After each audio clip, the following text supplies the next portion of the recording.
Sosok makhluk halus itu sempat meminta tumbal. Sempat meminta tumbal.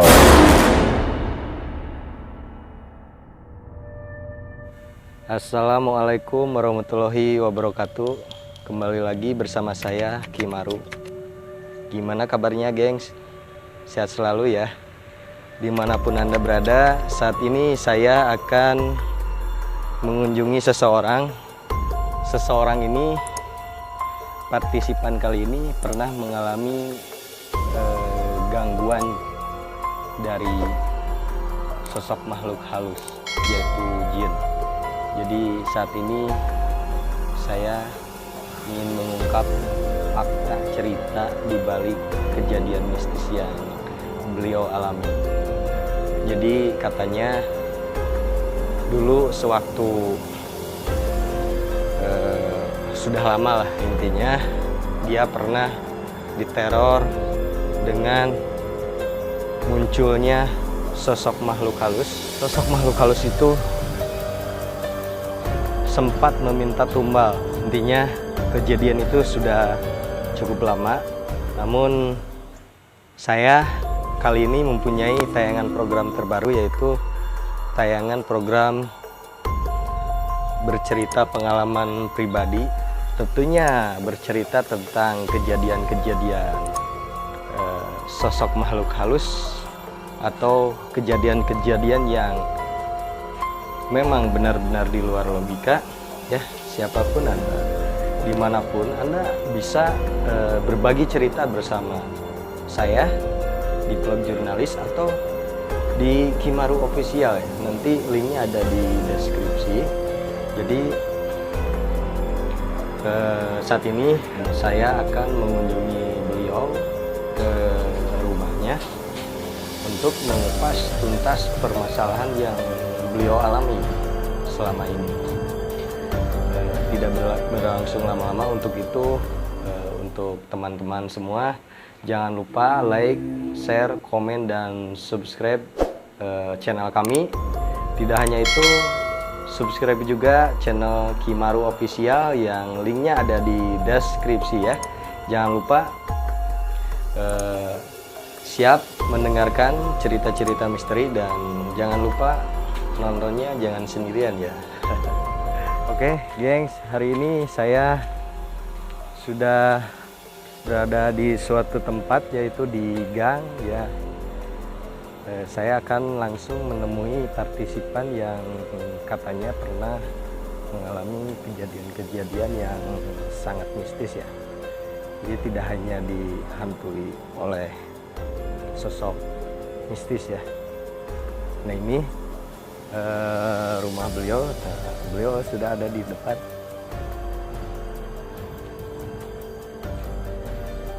Halo, assalamualaikum Kang. Nah, ini beliau sudah nunggu lama Kang? Ya, alhamdulillah. Ya. Sehat. Gimana Kang? Lagi santai Kang?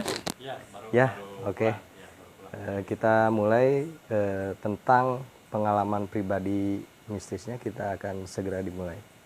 Saya sudah ada di rumah Kang Iwan, yang dimana Kang Iwan ini seorang partisipan di acara kami, yaitu dia akan mengungkapkan sebuah fakta pengalaman pribadi tentang masalah mistis ya. Kang, bisa dijelaskan gimana sih pengalaman Kang sendiri dulu Kang? Itu dulu ya, waktu saya kelas 2 SMA, mungkin tahun 98 ya. Kita juga belum lama. Udah berapa tahun ya, masih berapa tahun ya? Saya sudah lahir Oh, sudah. 94 lahir. Itu kelas 2 SMA. Kebetulan waktu itu saya ikutan ekskul ya, marching band yang ada di Kabupaten Ciamis. Anggotanya gabungan kan, ada dari berbagai sekolah, ada SMP, SMA. Nah, ceritanya waktu itu pas Agustus kan biasa ya suka mengiringi upacara bendera. Apa ya, pagi sore gitu kan. Nah, besoknya semua anggota drum band mengadakan biasalah refreshing ya setelah upacara, setelah sekian lama latihan capek-capek, diadakan refreshing ke Curug Tujuh. Ya. Curug Tujuh. Itu di mana Curug Tujuh?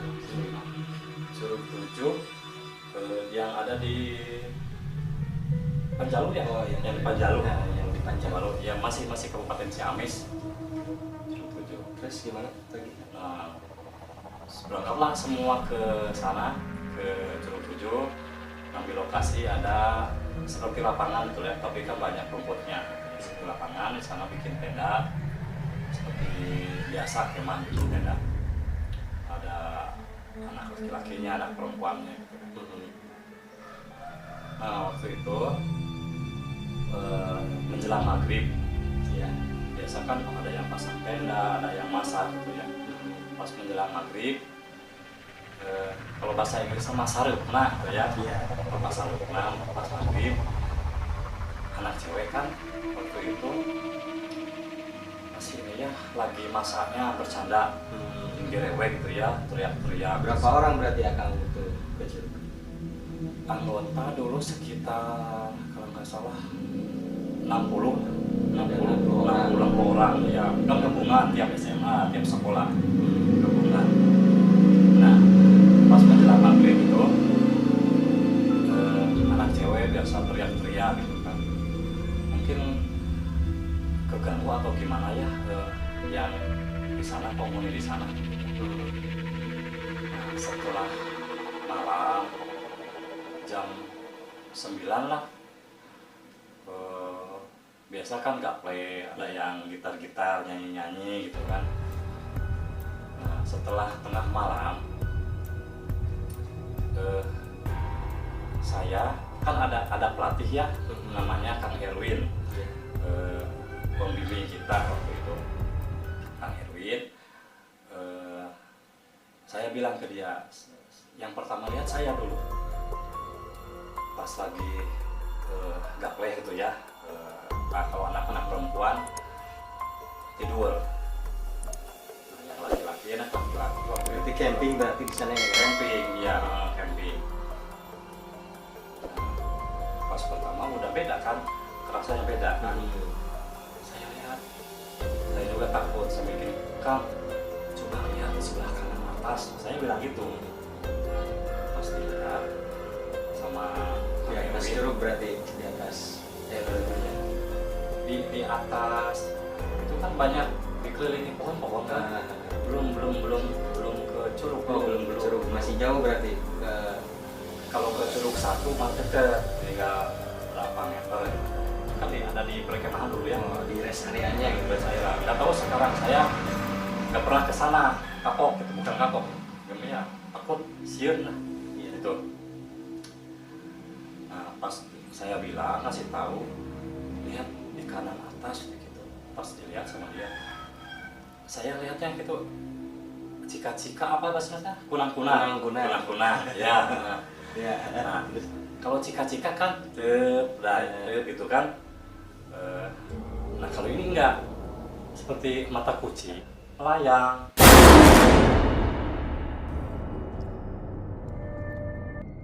Dari atas terus makin dekat.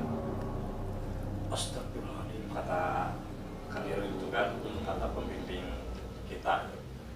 Wah, langsung dia bilang gini, anak laki-laki cepat berkeliling. Terus bikin lingkaran anak perempuan di tengah, semua pada gandengan Itu buat apa itu bikin lingkaran? Ya pada buat berdoa. Oh, buat berdoa. Ya, sok sebisanya masing-masing.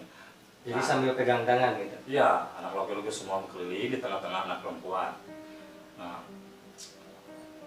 itu bukan malah menghilang, malah makin banyak. Wah, dari ujung sana, dari keliling semua, dari Oh, awalnya atas satu yang Iya. muncul, tapi tiba-tiba langsung banyak gitu. Iya. Yang munculnya. Wah, tiba gitu. Itu merinding, sekarang juga merinding. Itu merinding. Partisipan sudah merasakan merinding ya. Tuh. Berarti itu sosok yang tadi Akang katakan itu berwujud mata, dua sepasang menyala, ya. Tapi tidak ada wujud yang lainnya. Tidak kelihatan. Jadi hanya mata yang Ya, kelihatan. saking gelapnya kan, nggak ada cahaya sama sekali. Warnanya itu warna apa waktu Kalau nyala? kucing malam hari gimana aja, gitu. Nggak tahu macan, nggak tahu apa gitu ya. Kalau dibilang macan atau harimau masa terbang gitu ya. Iya. Mungkin kayak gini, kayak Casper gitu ya. Hantunya pakai jubah hitam gitu ya. Pakai jubah hitam, cuma kelihatan mata aja, mungkin kayak gitu melayang. Di atas kapal berarti melayang ya. Di atas kapal. Banyak ya. Terus pokoknya waktu itu udah nunggu waktu subuh kayak nunggu berapa bulan gitu ya. Pas di tengah-tengah itu makin banyak nyerang. Mereka nyerang ke salah satu sama Kang El ya. Dia kan mungkin punya ini ya sedikit apalah gitu ya. Nyerang sambil Kang El gede, sambil cungkil lagi ke belakang, berdiri lagi. Kayak film dulu, kayak sesepuh gitu, mungkin ada tenaga dalam mungkin ya. Kang Elvin juga cungkil lagi ke belakang, balik lagi. Semua panik, nangis, anak perempuan, saya juga itu udah pasrah, udah kalau mau misalkan jadi gimana gitu ya, soalnya kan kebetulan waktu itu Kang Erwin ini minta bantuan sama gurunya, Kotak Batin. Nah, kata Kang Erwin, ini minta tumbal, satu jodoh. Ini minta tumbal, satu jodoh.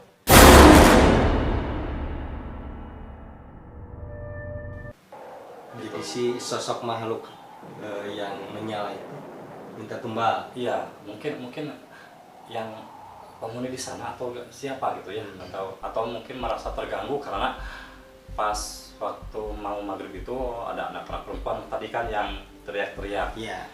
Dan ada juga baru tahu besok pagi saya lagi ini kita ada yang satu perempuan ada yang lagi datang bulan gitu kan, bau amis kan. Iya benar. Nah pos itu terus aja berdoa ya, berkeliling sambil semua nangis ini. Pas saya lihat ke belakang ada yang dekat sini, semakin dekat gitu ya. Ya Allah, pada berapa 100 lebih dari sana kan jauh kan, dari pohon dari atas terus ke bawah, kok melayang ngapung gitu, melayang. Waktu pegangan tangan itu kan melingkar ya kan, berarti semua siswa-siswi di situ pada merem kan, menutup mata. Harus saking harus ketakutan. disuruh sama Kang Elvin. Semua merem. Jangan ada yang lihat.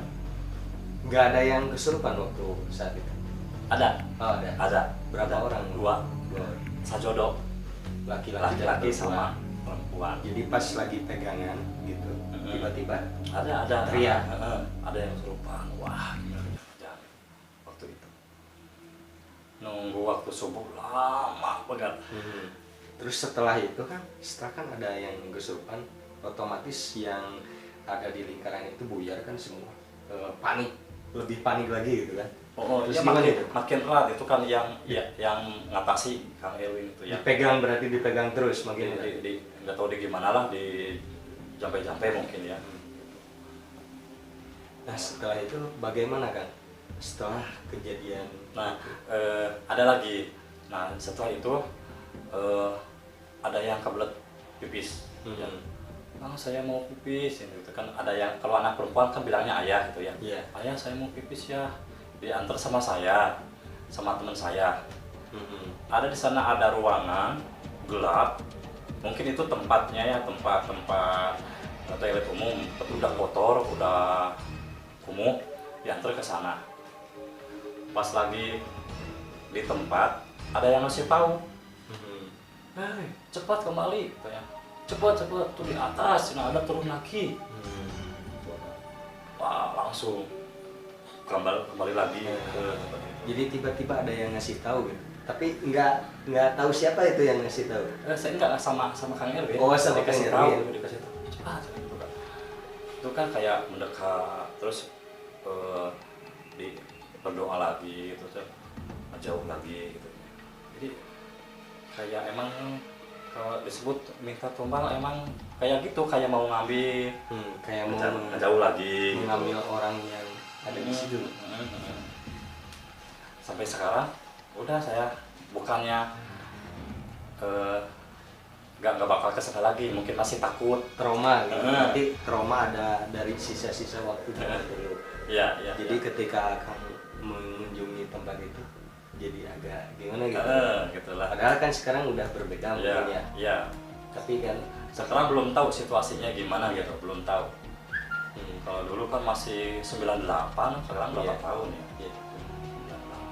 Nah waktu itu kan kata Kang Erwin sendiri nih, guru kan ya, guru pembimbing, sosok makhluk apa sih dikatakan Kang Erwin? Itu gak ngasih tahu, cuma bilangnya ya yang di situ masalah terganggu. Berarti sosok makhluk yang seperti mata menyala itu penghuni di situ. curug di situ ya, penghuni curug iya. di lingkungan itu. Iya, merasa terganggu karena kan waktu itu terus juga ada yang wanita yang datang, anak perempuan yang datang. Nah ini kan berarti selesai tragedi itu kan jam berapa? Selesai setelah kan tiba-tiba mungkin hilang. Ya pas tahrim, pas ada sebelum subuh kan ada tahrim. Ya. Ya, Tiba-tiba langsung hilang. langsung hilang semua satu persatu. Hilang. Aneh ya. Aduh, bener baru asal di film gitu. Iya benar. Makanya sampai sekarang kalau anak saya sekarang ya mau camping gitu semacam udah jangan gitu. Nggak boleh itu. Nggak boleh ikut-ikut lah gitu ya. Ya. Karena kan takut Tak dulu. pengalaman saya gitu. Pengalaman. Jadi gengs berkaca dari pengalaman ditemui atau didatangi sosok Langsung didatangi secara langsung gitu ya, apalagi di tempat terbuka, di alam terbuka ya.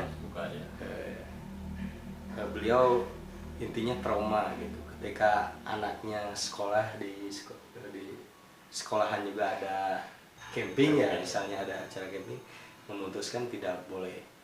Kang, setelah kejadian itu kan baru hanya 1 malam ya di situ. Ya. Berarti belum beberapa hari kan, cuman baru 1 malam langsung ada kejadian. Iya langsung. Gitu nyampe sana kan dulu sekitar jam 3 sampai sana jalan sampai lokasi mungkin jam 4 lah.